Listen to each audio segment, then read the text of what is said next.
Hey everybody, happy Wednesday and welcome to 13 Now, here at News Channel 13. It's your own personal YouTube newscast where we talk about all the hot happening stories going on in the capital region today. With you as always is your fifth favorite NBC News 13 anchor, Steve Cohoes, joined by the marvelous Juanique Martinez, our meteorologist, who's going to break down just how crazy or actually, I did peek ahead, Juanique. Lack of crazy our weather is going to be, thank goodness. But we do have some really, really good things in store for you. I think the thing we need to look out for, Juanique, is how hot it's going to be getting in the next week or so. Yeah, absolutely. That is going to be interesting.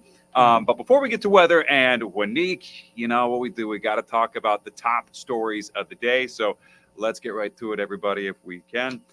First off, we have a big school controversy in Cohoes. One of our reporters, Stella Porter, she went to a school board meeting tonight, hoping to hear from the school board to address a matter where the assistant superintendent resigned because he was attacked by another school member, and the school board allegedly wasn't doing anything to handle the situation, like to punish the other person who punched him in the face. So the assistant superintendent resigned. Anyway, it was a mess at the school board meeting because lots of other faculty, parents, and students in the community went there looking for answers, and the school board was not going to let the public comment about it. So what happened? It was pandemonium. People were shouting and screaming at the school board during the meeting. The meeting itself only lasted for a couple of minutes because of how out of control things got. It all surrounds this guy right here. He's the Cohoes School's assistant superintendent. He was allegedly attacked at school by another school leader, so he has resigned. The other guy who attacked him right here, he was charged with assault. The Board of Education held a special meeting tonight, and the local community was hoping this incident would be addressed.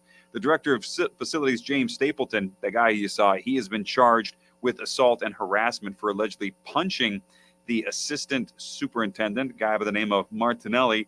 They say he punched him in the face, shoved him in the head, and even took his glasses and threw them during a heated argument back in April. Assistant Superintendent Dan Martinelli tells us he's disappointed by the lack of action by the school district, so he called it quits, didn't want to hang around anymore. In April, the superintendent, Dan Martinelli, tells us that all happened. He has now called into question whether or not the school district is actually committed to protecting their employees.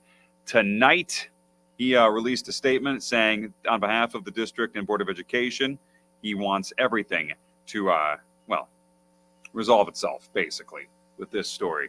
So we are going to keep an eye on that. The school board cut things short after about 6 minutes of things breaking into pure pandemonium.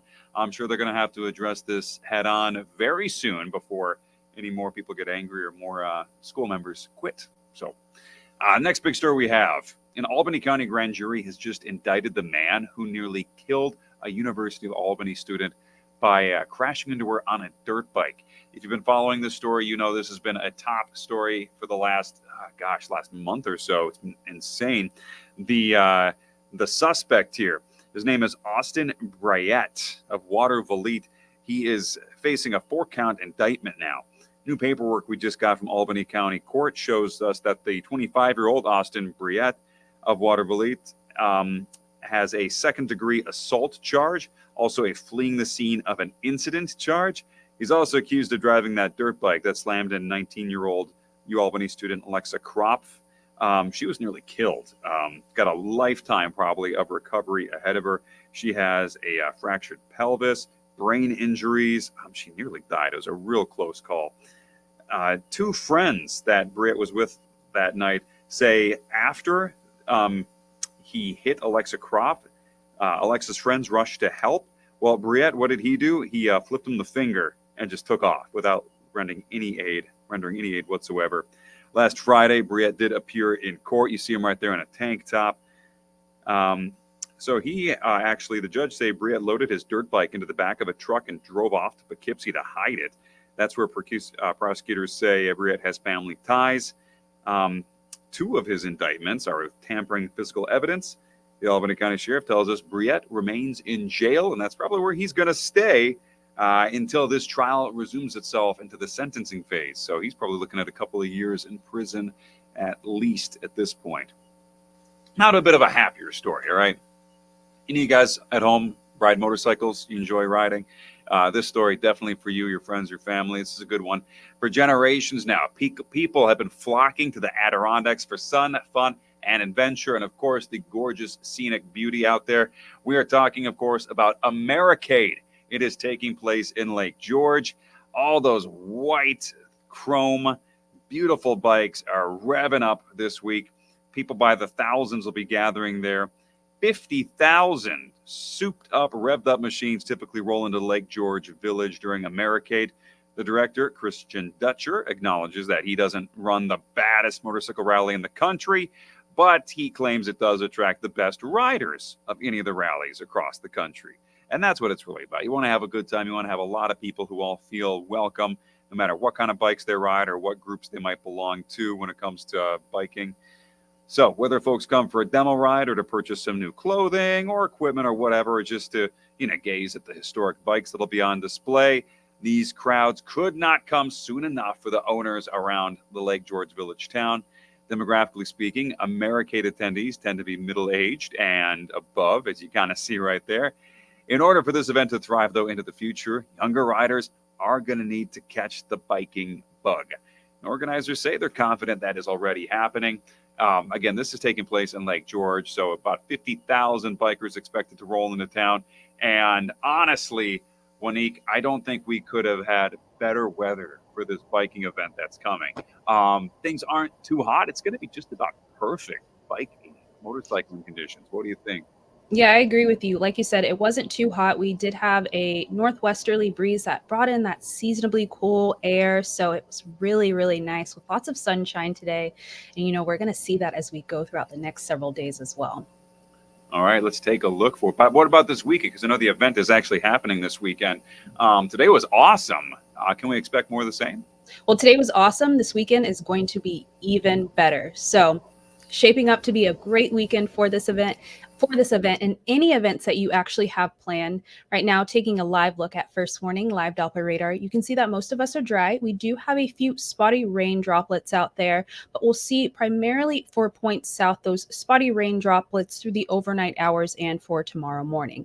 Live outside in Schenectady, Amsterdam, Pittsfield, and Albany, temperatures are in the 60s, and it's dry, seasonably cool tonight with temperatures in the 60s throughout the next few hours, and then we'll drop down into the 50s through the overnight.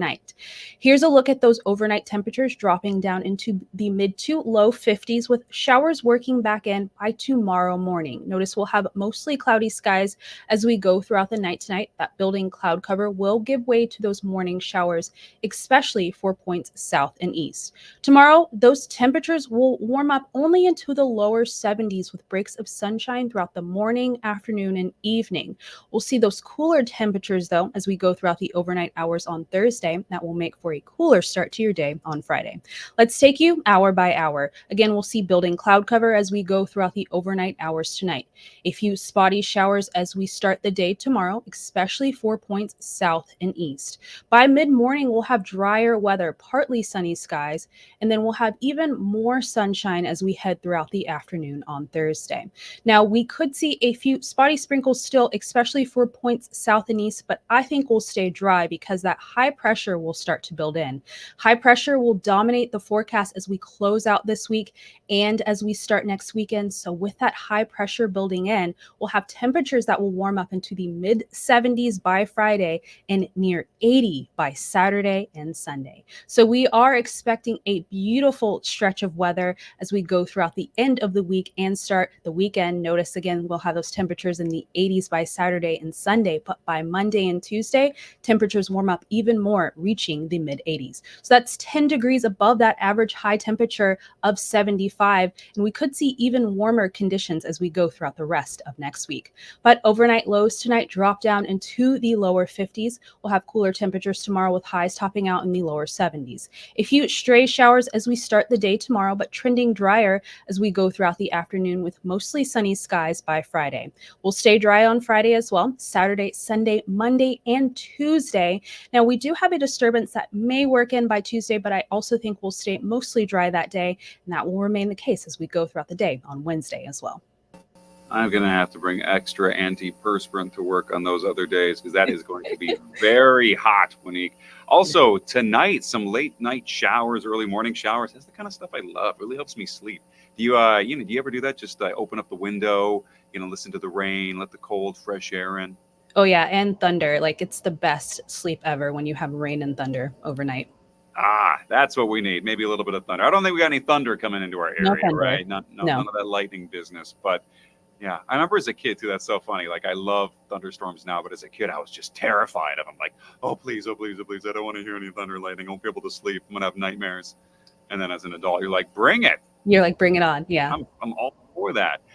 Well, everybody, thank you so much for watching here at 13 Now. Hope you enjoyed it. We're going to have updates on all these stories and a few new stuff coming up here on News Channel 13 at 11 o'clock back on NBC. Hopefully, we see you there. And if Unique and I don't see you there tonight, make it a great one. And thank you very much for joining us.